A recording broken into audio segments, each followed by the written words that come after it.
3, 2, 1, go. Assalamualaikum guys. Okay, hari ini saya ada challenge untuk dia. Dalam masa 1 minit.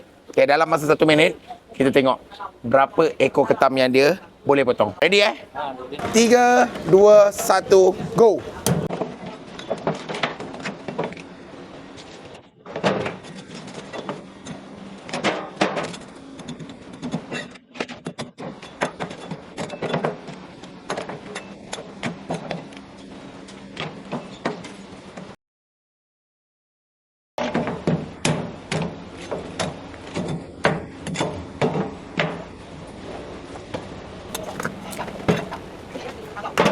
Lima, 4, 3, 2, 1, habis.